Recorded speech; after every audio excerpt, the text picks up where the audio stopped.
Before the KGB trusts you with anything, they investigate everyone you have ever known. Your parents, your grandparents, any relative who ever left the country and might, someday, give someone leverage over you. You do not apply to become a KGB officer. You survive an investigation into your entire family tree, and only then do they consider whether you personally might be useful. Some officers who passed that investigation went on to live as someone else entirely, a different name, a different biography, a different country, for 20 years at a time. This is your life at every rank in the KGB Level 1. Recruitment does not begin with you. It begins with your family, going back generations, examined by the Personnel Directorate for anything that could later be turned into a weakness. A relative who emigrated, a grandfather with the wrong political history, any thread an adversary might someday pull. You are, if you make it this far, likely already a member of the Communist Party or close to becoming one. Your academic record matters. Your discretion matters more. The people conducting your vetting are not looking for brilliance particularly. They are looking for a specific, durable combination of loyalty and control, someone who will not crack under scrutiny, because scrutiny is about to become the permanent condition of your entire life. The investigation takes months. You are not told most of what it uncovers, or doesn't. You are simply told eventually whether you have been selected to continue. Level 2. You are sent to what officers privately call the Red Banner Institute, the KGB's own training academy for future intelligence officers, where the curriculum has almost nothing in common with an ordinary university.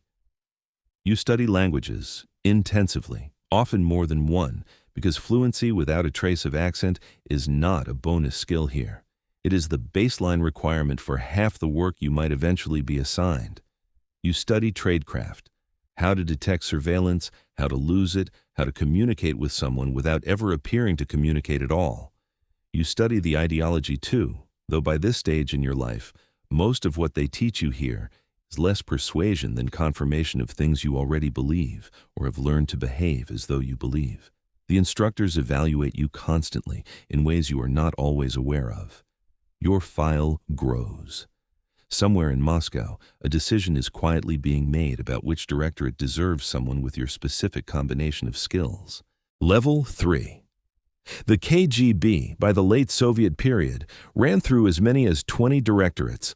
Though the state never officially confirmed the full structure, most of what the outside world eventually learned came from defectors. You might be assigned to the first chief directorate, responsible for all foreign intelligence operations, the department that produces the officers the rest of the world actually thinks of when they picture the KGB. Or you might go to the second chief directorate instead, responsible for something colder and closer to home. The political and social control of Soviet citizens themselves, monitoring your own countrymen for the ordinary human deviations the state had decided to treat as dangerous. The assignment shapes the rest of your career in ways you cannot fully appreciate yet. Foreign intelligence means glamour, danger, the chance of a life abroad. Domestic control means something quieter and, in its own way, considerably heavier to carry. Level 4. If you are assigned to Directorate S, you have entered the most extreme version of this career that exists. Illegals, the KGB's own term for this program, are given an entirely new identity, a new name, a new biography, sometimes a new language spoken with total native fluency, and sent to live in a target country under deep cover, completely disconnected from any visible Soviet institution. No embassy, no official cover, just you and the life you have been trained to convincingly claim as your own. Training for this role typically began before you turned 30, old enough to be trusted with the weight of it, young enough that a lifetime undercover was still physically realistic. Some illegals lived this way for over 20 years. Contact with Moscow happened through carefully hidden channels, occasional secret returns, meetings arranged so precisely that even other KGB personnel in your host country's Rezidentura might not know your real identity existed. You build a life, a career, a marriage in some cases, a home. All of it real, in the sense that you actually live it. All of it also, simultaneously, a mission that could be recalled at any time. Level 5. If your path takes you through more conventional foreign intelligence work instead, you are posted to a Rezidentura, the KGB's operational base inside a Soviet embassy abroad, run by an officer called the resident. The embassy cover is, in practical terms, extraordinarily useful. Diplomatic immunity means the worst realistic consequence of being caught operating against your host country is expulsion, declared persona non grata and sent home, rather than arrest. You work under an official diplomatic title that means almost nothing, attending functions, building relationships, gathering political, scientific, and technological intelligence for departments back in Moscow that never see your face. The Rezidentura contains officers from multiple directorates working under one roof, so that in an emergency, any specialty needed is already present. You learn quickly which of your embassy colleagues are genuine diplomats and which ones are doing exactly what you are doing, though nobody ever says so directly. Level 6. A meaningful part of the job at this stage is recruitment, not of new KGB officers, but of ordinary foreign nationals willing to become sources. You identify someone with access, a mid-level official, a scientist, a disillusioned employee somewhere useful, and you build a relationship with them, slowly, over months, sometimes years, before ever making the actual ask. Money is one motivator. Ideology, occasionally, is another. More often, the recruitment works through something closer to compromise or loneliness or simple human vanity carefully cultivated over a long, patient courtship that never once looks like what it actually is. The KGB's training manuals draw a careful distinction between a confidential contact and a fully recruited agent, a gray area of trust that officers were taught to navigate with real precision. You learn to live inside that gray area for years at a time, managing a source who may never fully understand how deliberately their own choices were engineered. Level 7.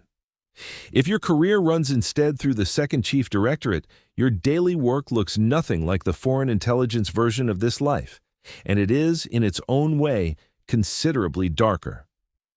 You monitor Soviet citizens directly.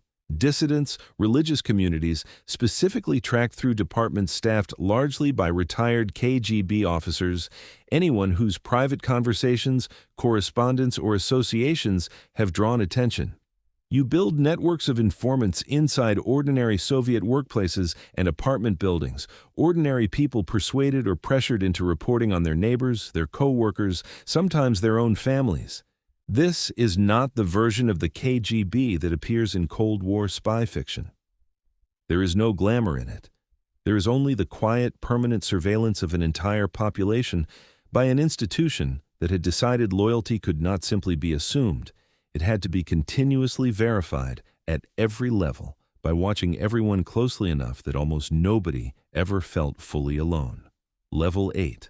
At some point in your career, someone you know, a colleague, possibly someone you trained alongside, considers defecting or is suspected of considering it. Article 64 of the Soviet Criminal Code defined treason broadly enough to cover nearly any version of this.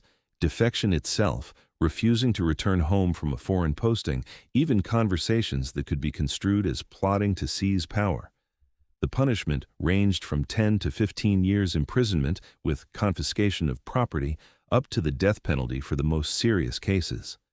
The Border Troops Directorate, roughly 200,000 soldiers by the later Soviet period, existed specifically to make unauthorized departure from the country physically difficult, reinforcing with soldiers what the law already made devastating on paper. You watch a colleague disappear from the Directorate roster without explanation. Nobody discusses it directly, everyone understands anyway. Level 9. If your career has been long and successful enough, you eventually find yourself working out of Lubyanka itself, the KGB's headquarters in Moscow, a building whose name alone functioned for decades as a form of quiet public terror. The building's basement had housed a prison used to hold, interrogate, and in the darkest periods of Soviet history, execute prisoners, dissidents, and perceived enemies of the state. By the time you are working here, that history is not spoken of directly, but everyone who walks these halls understands exactly what the building has meant to the people who feared it. You are, at this stage, closer to the center of Soviet power than almost any ordinary citizen will ever come. Some of your predecessors in leadership positions here went on to hold significant political power within the Soviet state itself. The line between running an intelligence service and running the country it served was, at the highest levels, thinner than most outsiders ever understood. Level 10. In 1991, the country you have given your entire adult life to simply stops existing. The Soviet Union dissolves. The KGB, the institution you were vetted into as a young officer, trained by, promoted through, and in some cases spent decades embedded undercover on behalf of, is dismantled and split into separate successor agencies within months of the collapse. A foreign intelligence service, a domestic security service, each inheriting a piece of what used to be one unified, feared whole. If you were an illegal, still living under an assumed identity in a country that had spent decades watching you as a threat, the collapse leaves you in a position almost nobody planned for, loyal to a nation that no longer has a flag, still maintaining a cover whose entire purpose has quietly evaporated underneath you.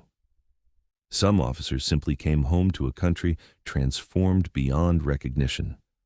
Some never fully came home at all. You think back to the vetting that started all of this, the investigation into your family, the months of waiting to find out if you had been selected. Nobody, in all that scrutiny, ever asked the one question that ended up mattering most. What happens to a life built entirely around an institution when the institution simply ceases to exist? Every KGB officer started the same way.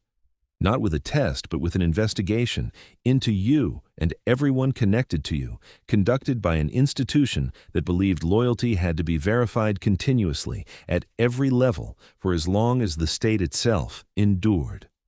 The state did not endure. The institution split into pieces almost overnight, and the officers who built entire lives inside it were left to figure out individually what any of it had actually meant. Somewhere in the archives of a country that no longer exists, a file still holds the record of a family investigation that began 70 years ago for a young officer whose entire life was about to be reshaped by an institution built to outlast everything. It didn't. Subscribe. Tell me which level hit hardest.